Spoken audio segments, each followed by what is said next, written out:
Good evening to everyone. जैसा कि आपको पता है कि हमारी अकाउंटेंसी एंड बुक कीपिंग की क्लासेस कंटिन्यूसली चल रही हैं।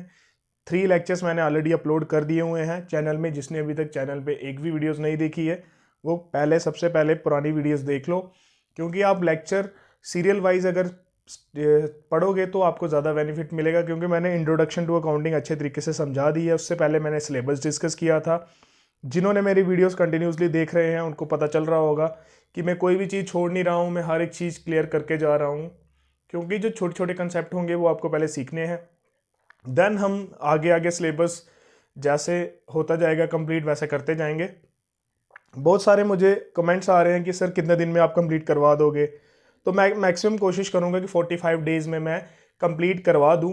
बट ज़्यादा टाइम भी लग सकता है थोड़ा, क्योंकि एग्ज़ाम तो लेट ही होगा, अभी इतनी जल्दी नहीं होगा।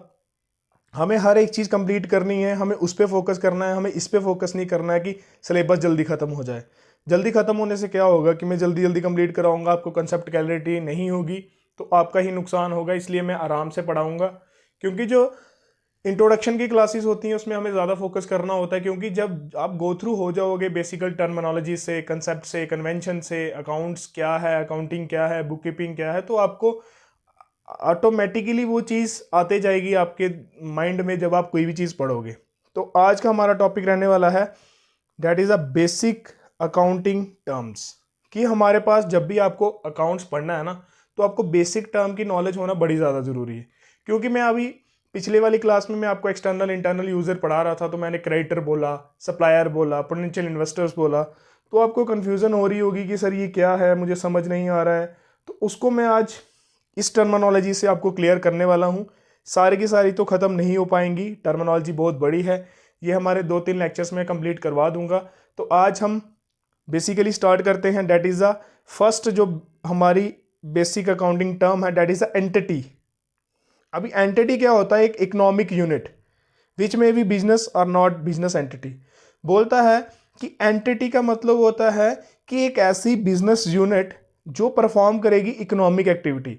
अब भाई 2 टाइप की एक्टिविटीज होती हैं, एक होती है इकोनॉमिक एक्टिविटी, एक होती है non economic activity. Economic activity क्या होती है? जिसको करके हम पैसा कमाते हैं, प्रॉफिट मोटिव के लिए किया जाता है, तो उसको कहते हैं इकोनॉमिक एक्टिविटी। एक होती है नॉन इकोनॉमिक, जिसको करके हमें सोसाइटी का वेलफेयर करना होता है, लोगों की मदद करनी होती है। जैसे एनजीओज होती हैं, उनका काम क्या होता है? उनका काम प्रॉफिट कमाना नहीं होता। उनका नॉन इकोनॉमिक एक्टिविटी का मेन सिस्टम रहता है कि वो ज़्यादा से ज़्यादा लोगों का सोशल वेलफेयर कर पाएँ, लोगों का कल्याण ज़्यादा कर पाएँ।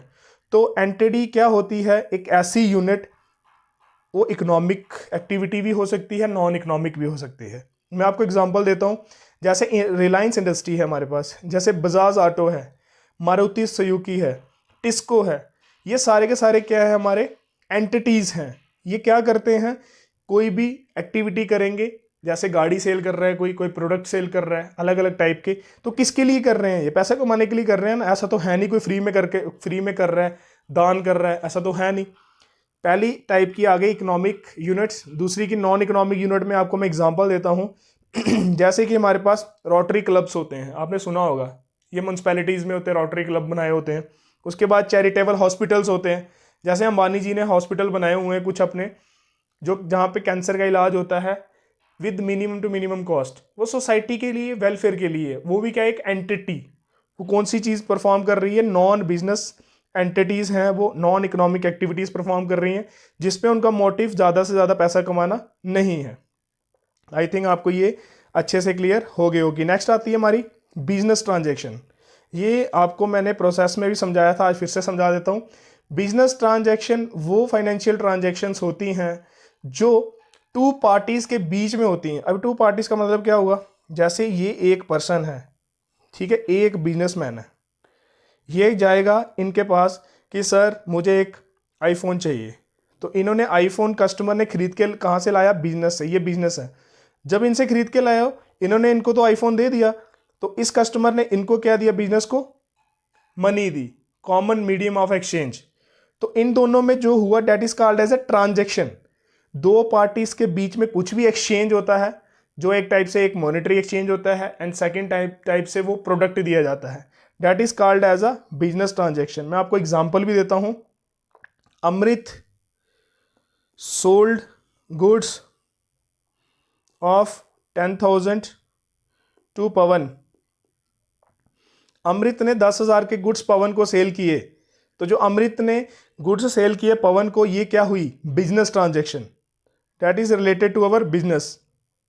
ऐसे ही बहुत सारी वो ट्रांजैक्शन है। अगर हम बिजनेस में कोई एसेट खरीदते हैं, अगर किसी को सैलरी पे करते हैं, तो ये सारी की सारी कैसी रहेंगी? Business transaction. That is exchange of something between two parties. दो पार्टी के बीच में कोई भी एक्सचेंज होगा उसको क्या कहेंगे? ट्रांजैक्शंस। तो प्लीज आप अपने नोट्स में साथ साथ रिकॉर्ड करते जाइए, बहुत इंपॉर्टेंट रहेगा आपके लिए। Next is account. अब ये अकाउंट क्या होता है?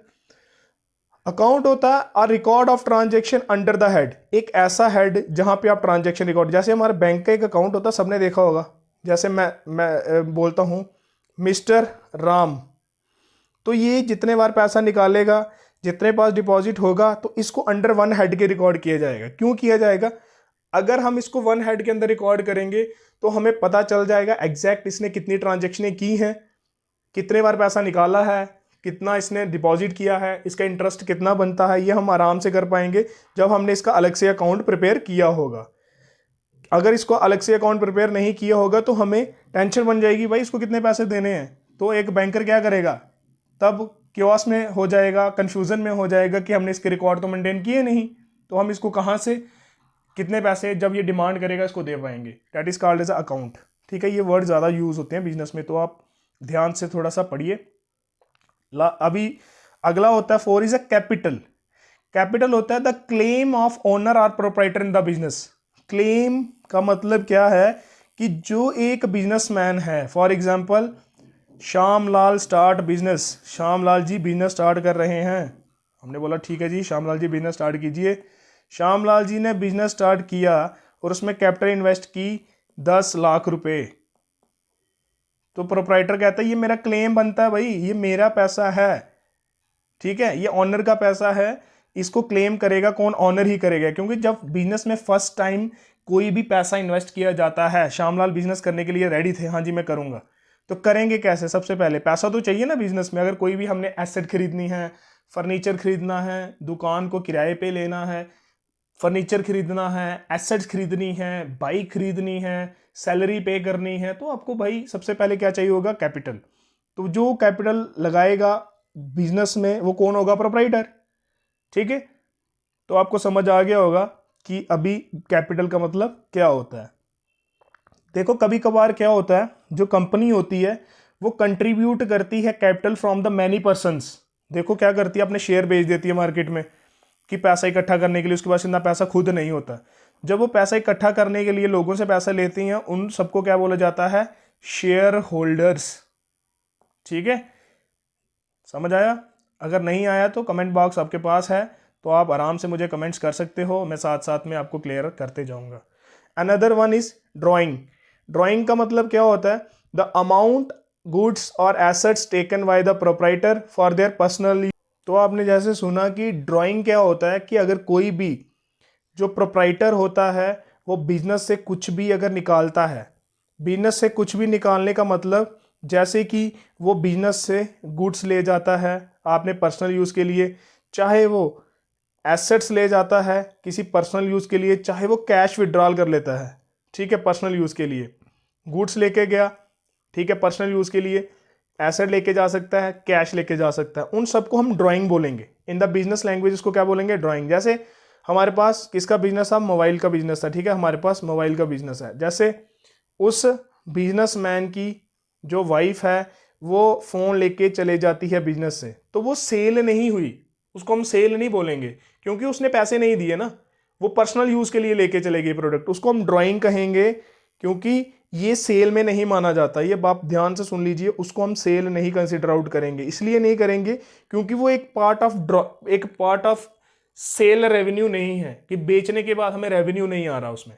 वो अपने हम लेके चले गए, उनको पता है कि पैसे नहीं देने हमें, अब अपना बिजनेस है, तो उस तरीके की अगर कोई भी की जाएगी तो उसको हम क्या बोलेंगे? ड्राइंग। और इन तीनों केसेस में हो सकता है goods, assets, cash. I think आपको ये अच्छे से समझ आ गया होगा। नेक्स्ट वन लेके चलते हैं हम।